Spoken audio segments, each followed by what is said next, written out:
Livro Experiências Mediúnicas e Eventos de Morte em sua relação com fenômenos de assombração. De Ernesto Bozano. Capítulo 1. Caso 1. Eu o extraio da revista Psique e Ciência, 1926, páginas de 6 a 16. O caso foi enviado por Sr. Conan Doyle ao diretor da revista mencionada, Sr. Elliot Mackenzie, que informa estar em correspondência com a mulher nobre relatora e testemunha dos fatos, a Sra. Phyllis York. Por razões compreensíveis, estão alterados os nomes dos protagonistas, e não se nomina a localidade da Cornovaglia onde os eventos ocorreram. A relatora expõe: nenhum dos protagonistas dos eventos a que eu estou me referindo possuía cognições metapsíquicas e nossas experiências foram iniciadas no ano de 1917 por puro divertimento. Um de nós tinha comprado uma prancheta, tendo em mente ser um brinquedo utilizado para diversão. 4 anos mais tarde, deixamos a casa onde ocorreram os fatos e naquele tempo eu tinha esquecido totalmente a prancheta, mas me lembrei da noite de 27 de janeiro de 1925, quando estavam hospedados em nossa casa vários amigos. Procuramos diverti-los com esse brinquedo, e depois de várias tentativas onde não tínhamos mais do que rabiscos, observamos que se o Conde Coulomb e a Sra. Hastings colocavam as mãos sobre a prancheta, a escrita tornava-se legível. Começaram a ser ditadas mensagens interessantes, mas estávamos todos incrédulos e acusávamos uns aos outros de mistificação. De todo modo, foi perguntado quem era a entidade comunicante, e foi respondido: Ernest Tonkin, que afirmava ter vivido no século XVII, ter sido assassinado por seu irmão Robert, em uma das casas das redondezas de P, a 5 milhas de nossa casa, e ter sido enterrado na cozinha da mesma casa, sob um chão de pedra. No dia seguinte, o conde, a condessa e minha irmã Pamela foram para P e obtiveram do proprietário a permissão para visitar a casa em questão, que na época não estava alugada e estava em reparo. Eles encontraram na casa apenas um pintor. Eles foram para a cozinha, verificaram que a sua localização correspondia exatamente ao esboço que tinha traçado a prancheta e que o piso era realmente feito de placas de pedra. A condessa se colocou de pé sobre a placa designada com uma cruz pela entidade comunicante. Voltando para casa, retomaram as experiências com a prancheta, e logo Tonkin anunciou que seus ossos jaziam sob a placa em que a condessa tinha posto os pés. Nós perguntamos, então, por que tantas famílias ficaram com medo de viver naquela casa. Ele respondeu: porque faço objetos desaparecerem. Perguntamos novamente que tipo de objetos ele fazia desaparecer. Ele respondeu: os objetos de ouro. Alguém disse: se for assim, faça algo desaparecer aqui com a gente também. Imediatamente veio a resposta: eu fiz isso. A cigarreira de ouro desapareceu. O conde, um momento antes, tinha apresentado a cigarreira de ouro, oferecendo cigarros. Depois disso, ele a tinha colocado na calça, no bolso de trás. Ele imediatamente levou a mão no bolso e descobriu que a cigarreira realmente desapareceu. Nós todos nos admiramos e perguntamos à entidade onde ela a tinha escondido. Ela respondeu: acima de uma prateleira de seu quarto. Acreditando que ele tinha aludido ao quarto do conde, este foi lá, mas depois de uma busca intensa, nada foi encontrado. Ele correu para o quarto da condessa e, depois de muita procura, descobriu-se a cigarreira deposta dentro de uma caixa, em uma prateleira onde é preciso subir em uma cadeira para alcançá-la. Nenhum de nós tinha saído do quarto no momento em que o conde tinha usado sua cigarreira e por isso não se poderia cogitar explicações naturais do fato. Este é o primeiro fenômeno sobrenatural de desaparecimento de objetos, após o qual eles perceberam muitos outros. Até o momento, nada realmente assombroso, mas ele não demorou muito para manifestar um companheiro Tonkin, que tem o nome de Sammy, um marinheiro, náufrago, que se afogou nas costas dinamarquesas, beberrão inveterado. A partir desse momento, as duas personalidades mediúnicas começaram uma série de fenômenos poltergeist e não apenas durante a sessão, mas a qualquer hora do dia ou da noite. Ruídos de todos os tipos, estrondos, martelar, passos pesados na escada ou retumbantes nos sótãos, apitos, transporte de objetos, apagar de velas nas mãos daqueles que as levavam ou em seus quartos, quando iam para a cama. Se perguntasse ao Prancheta quem eram os culpados de tantas brincadeiras, a Prancheta francamente respondeu: Sammy, o marinheiro, ajudado por Ernest Tonkin. Mas as brincadeiras não tardaram a se agravar, tornando-se perigosas. Entre outras coisas, foram removidos os freios de segurança das rodas do carro e foi um milagre não ter acontecido uma catástrofe. A relatora continua assim. Uma noite, às 11h35, quando todos se encontravam na cama e as luzes tinham se apagado, começou um forte martelar metálico nas paredes e no sótão. Minha irmã se levantou, observando. Esse é o barulho que ouvimos antes, eu e a condessa. Enquanto falava assim, o martelar cresceu imensamente e logo depois se ouviu a voz do conde chamando por ajuda em seu quarto. O martelar era ensurdecedor, e o conde chamou mais uma vez com um tom assustadíssimo. Minha irmã saltou da cama e correu para a porta do conde, encontrando-se ali com a condessa que corria, gritando ao conde que se acalmasse.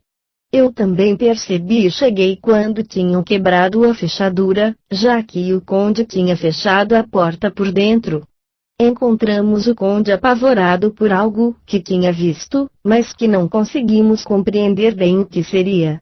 Transportamo-lo até o quarto de sua mulher e o colocamos na cama, dando-lhe de beber um gole generoso de brandy. Quando recuperou um pouco a energia, contou que enquanto estava em sua cama lendo à luz de uma lâmpada e de uma vela, ambas se apagaram simultaneamente. Ele logo pegou uma lanterna embaixo do travesseiro, mas viu que a bateria não estava funcionando.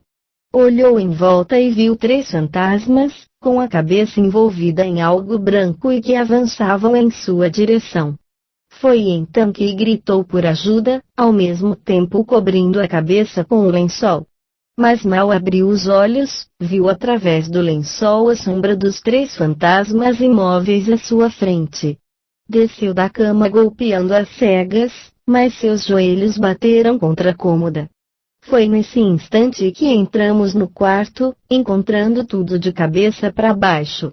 Nenhum móvel estava no lugar e o conteúdo da cômoda estava jogado no chão. A mesa da penteadeira foi contra a porta, quase a bloqueando, e percebemos que se tivéssemos tardado 1 minuto, o móvel teria barrado a porta, impedindo a entrada. Ninguém tinha ouvido o barulho do deslocamento dos móveis, talvez devido ao martelar metálico ensurdecedor ininterrupto na parede. Quando desceu as escadas para fugir, recomeçou ainda mais potente o martelar e o barulho dos passos pesados no sótão. Apertamos o passo e saímos pela abertura, fechando a porta à chave. Mesmo de fora se ouvia o martelar estrondoso nas paredes. O conde Colmonte era católico romano, e se apressaram em chamar um padre para exorcizar a casa.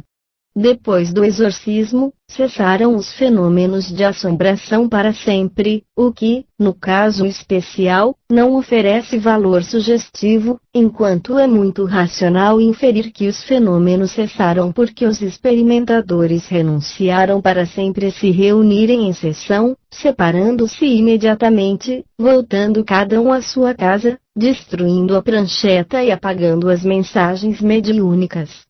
Esses são os resultados obtidos de uma experiência com a prancheta, iniciada a título de puro lazer da noite. Dir-se-ia que a despreocupação dos participantes, combinada ao fato de que entre eles existiam pessoas dotadas de faculdade mediúnica, abriu caminho para as entidades espirituais que, por lei de afinidade, eram, entretanto, despreocupadas e desejosas de se divertirem à custa de quem os houvesse estimulado. E se tratasse realmente de pessoas mortas, é lícito arguir com base na importante concordância entre o desenho que a prancheta tinha traçado de uma cozinha por todos desconhecida, bem como do chão da cozinha, e aquele que foi encontrado no lugar, detalhe verídico muito sugestivo, o qual permite presumir que se os experimentadores tivessem pensado, ou provavelmente, se tivessem podido realizar as práticas para verificar se sob o chão de pedra haveria realmente um esqueleto humano, teria presumivelmente encontrado exato também esse outro detalhe equivalente a uma boa prova de identificação espírita.